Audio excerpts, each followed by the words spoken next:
Somebody's done an IoT, but it's not really coordinated. It's about 17% of the survey base. The most common archetype was this Office of Digital Transformation. This is a situation where they've hired a digital leader, but they're still sort of taking inventory. They're kind of looking at all those projects that had been going on, getting it into a central repository, reporting that up the organization. And that's an important pre-step to this third archetype that we see, which is the embedded digital business. This is where it's been driven down into the line of business, and it's highly, you still have a digital leader, but now it's highly coordinated across really broad projects. And this correlates to late stage 3, stage 4. We did find a fourth archetype in the data, only about 7%, but this was the digital business unit. And this is a little bit of an outlier in that these are companies that have set up a separate digital business just to compete with itself. So BBVA, the Spanish bank, has a digital bank because they felt that their culture couldn't handle doing business within their construct. So, but I do think that eventually, because there's very high maturity for these archetypes, I think eventually companies will evolve to that stage where it's just digital business. There's no more digital leader. I think the chief digital officer is going to be a transient position, 10 years, but a transient position, because eventually it just becomes part of the way we do business.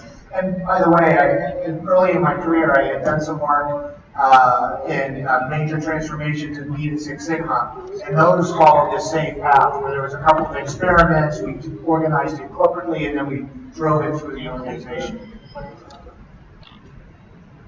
One of the pieces of research we're most excited about also recently completed in April, and we wanted to set up and say, what's the digital roadmap? What are the use cases that people are investing in? So if you can picture an organizational chart, hierarchy, we said each industry has a digital mission, and you'll see the retail one in a moment. That digital mission for the industry dictates that the line of business leadership create strategic priorities to support the mission. Those priorities will then create a set of programs to govern investment, which will then govern a set of projects or use cases. So if you expand and explode that all the way through, we've identified over 450 use cases by industry that people will invest in to get digital transformation done.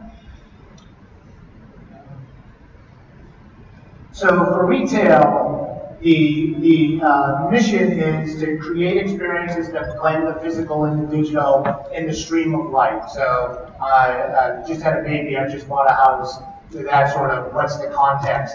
We've narrowed this down to a single phrase, experiential retail, which is sort of the evolution of omni-channel. And I don't know if everyone's aware of this, but we always say you can love us or hate us for it, but we invented the term omni-channel 7 years ago in our retail practice, and so now we're seeing it evolve. And these experiences are interesting. I grew up in the 1960s, 1970s in the US, and it was very much a consumption economy, right? How many cars do you have? How big's your house? It was very much you were defined by the things you have. And the new consumer doesn't care about that anymore. What they want, they don't want to own things, they want to own the experience. And to illustrate that, I'm going to do a video from a television commercial, and it's from Groupon. Now, Groupon was a hot company at one point. They sort of flattened out, and I don't know if they'll be successful or not, but whoever they hired for their advertising agency just nailed this concept completely. So could you roll that video?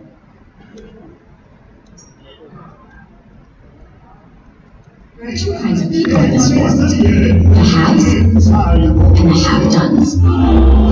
Haves, have-dones. Haves, have-dones. At Groupon, we want the have-dones.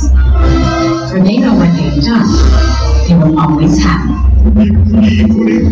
If you're going to own something, own the experience. Groupon.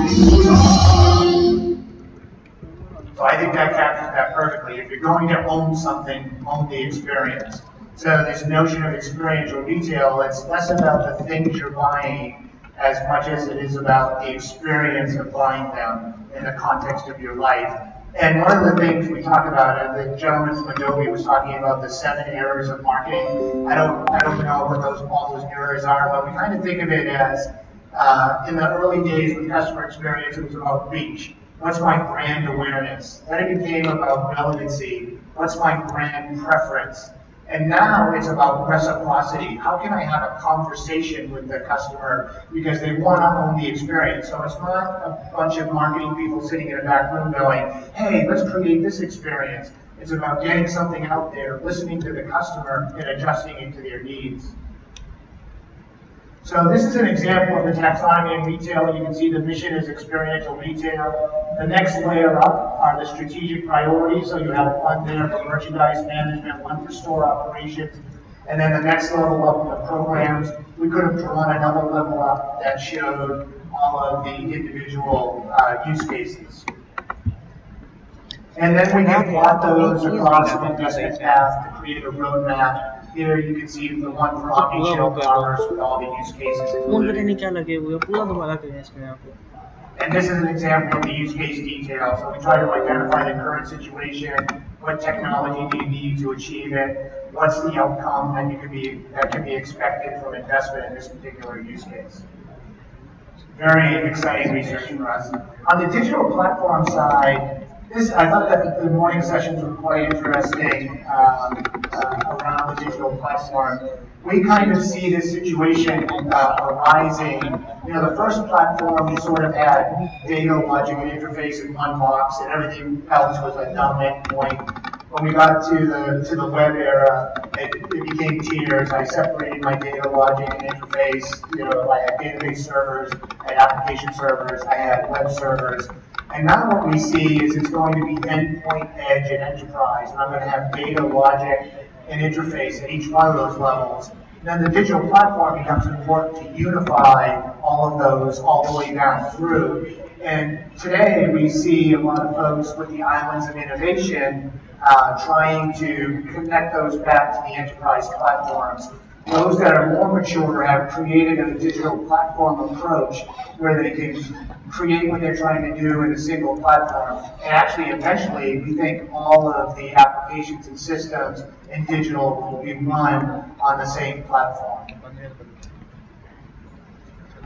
So I'll go quickly, I'm running out of time, I'll go quickly through these recommendations. Obviously, you need to develop a plan and execute against it. I think you need to use the use case roadmaps. We're very pleased within the first 60 days of releasing the use case taxonomies. We've had a top 10 retailer, an automotive OEM, and a life science company use the taxonomy as an organizing principle for their own digital strategy development. So it's very, very exciting for us. Get the KPIs right. Don't be Ford. Understand, if you're an automotive guy, understand how Tesla is being measured, because that's what you want to look at. Find the best practices. You need the correct capabilities, like JD was talking about. And then you have to adapt constantly with DX. This isn't a set it and forget it proposition. So with that, I'd like to leave you with one last thought. In my opening, I was joking that my teenage daughter teases me that IDC stands for I don't care, a text message shorthand. Well, she also used her smart device to do a search for most expensive sport for my parents to support. And from the picture, you can see she found equestrian eventing. But in all seriousness, I'm very proud of her. And she would tell you that success in her sport comes down to you have to know the course, you have to trust the horse, and you have to have the courage to make the jump. And when it comes to digital transformation, you have to understand the journey, trust the technology, and have the courage to make the leap. Thank you very much.